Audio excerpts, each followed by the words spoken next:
Imagine you're 10 years old, pockets empty, heart heavy, and the snow is falling so thick you can't see tomorrow. Then you hear a tiny voice cry, "Mama?"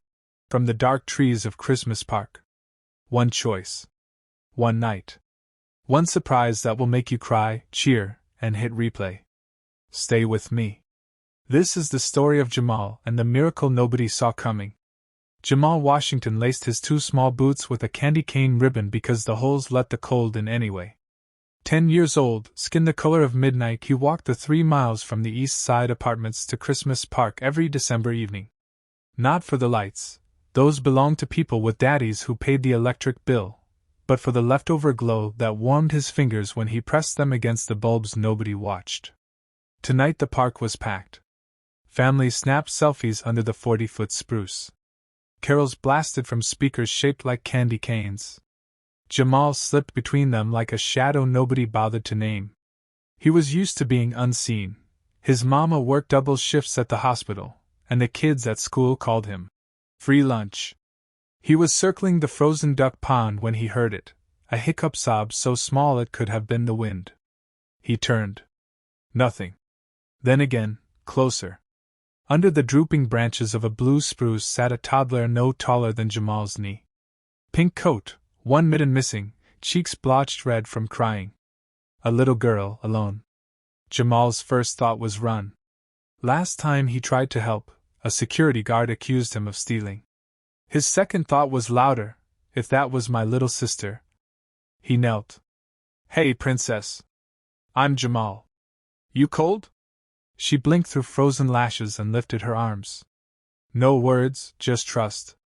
Jamal peeled off his own scarf, red yarn his mama knitted 3 Christmases ago, and wrapped it twice around the girl. Then he scooped her up. She weighed nothing and everything. Sirens were useless. The park music drowned them out. Jamal carried her toward the glow of the Ranger kiosk, dodging strollers and selfie sticks. Every adult he passed looked through him. One lady even stepped on his sneaker and kept walking. At the kiosk the Ranger was on the phone flirting.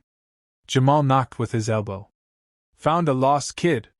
The Ranger glanced, saw a black boy in patched jeans holding a white toddler, and reached for the radio with suspicion in his eyes. Jamal's stomach dropped. He knew that look. He set the girl on the counter. "Her name tag says Lila. She can't talk good yet."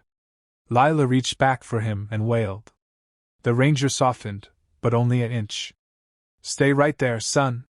They kept Jamal in a plastic chair for 3 hours. Lila fell asleep against his chest, drooling on the only shirt he owned without a hole. Police came. Questions came harder. "Where'd you find her?" "Near the duck pond." "You sure you didn't lure her away?" Jamal bit his tongue so hard he tasted copper. He thought of his mama getting a call that he was in juvie. He thought of Lila waking up to strangers. He stayed quiet and let the scarf stay around her neck. Finally, a female officer with kind eyes knelt. "You hungry, sweetheart?" She was talking to Lila, but her gaze flicked to Jamal. She saw the ribboned shoelaces. She saw the hollow cheeks. She slipped him half a granola bar.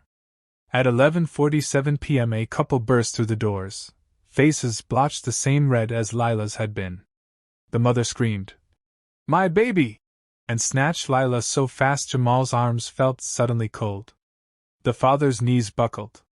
He kept saying, "Thank God, thank God." Nobody thanked Jamal. The parents were sobbing too hard to notice the boy standing 3 feet away, snow melting off his hood onto the linoleum. The Ranger clapped Jamal on the shoulder, hard enough to sting, and said, "You can go." Outside, the park lights blinked off row by row. Jamal walked home under street lamps that flickered like they were tired too. His fingers were numb. His heart felt cracked open. He told himself it was okay. Lila was safe. That had to be enough. Next morning Jamal woke to pounding. Not the usual landlord pounding. Someone was using both fists like drums. He cracked the door. A news van idled at the curb. Microphones bloomed like metal flowers. Behind them stood Lila's parents, holding a red wagon bigger than Jamal's bed. Inside, A puffy new coat, light-up sneakers, a bike with training wheels, and Jamal's breath stopped, a thick envelope addressed. To our hero.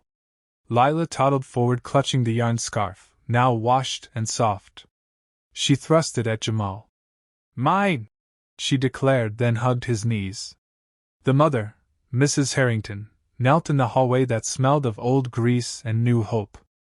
We saw the security video, she whispered. You never put her down. Not once. Her voice cracked. You saved my daughter's life. Mr. Harrington opened the envelope. Inside was a check made out to Jamal Washington for $25,000, a reward fund the city had matched overnight. But the real gift was the smaller note. Full scholarship. Private school. Starts January. Uniform included. Jamal's mama appeared in her nightgown, eyes wide. She read the note twice, then pulled Jamal so tight his ribs creaked. The reporter shoved a mic forward. Jamal, what's your Christmas wish now? Jamal looked at Lila giggling in the wagon, at his mama crying happy tears, at the scarf around his own neck again. He shrugged, suddenly shy in front of the cameras. I already got it. 3 weeks later, Christmas Park dedicated a new lamp post shaped like an open hand. At the base, a bronze plaque. For Jamal Washington, who carried hope through the dark. Every night at 6 p.m. the lamp flickers on first, before all the others, casting a circle of gold wide enough for every kid who ever felt invisible. Jamal rides his new bike there after homework, Lila strapped in a seat behind him, yelling, Faster, Jam! Faster than her tongue can shape. They stop under the lamp. He lifts her so she can flip the hidden switch that makes the bulbs spell HOP in Morse code across the snow. Sometimes strangers clap. Sometimes nobody notices. Either way, Jamal smiles the same. Because now he knows, the world may forget to look, but light remembers where it's needed most. So hit that thumbs up if you believe one small hand can change everything. Drop a snowflake emoji if you're sharing this with someone who needs to feel seen tonight. And subscribe, because next week I'm telling the story of the girl who grew up to paint murals on every wall that ever ignored a hero. The lamp in Christmas Park is still glowing. Go find your light. I'll meet you there. See you under the snow. Peace.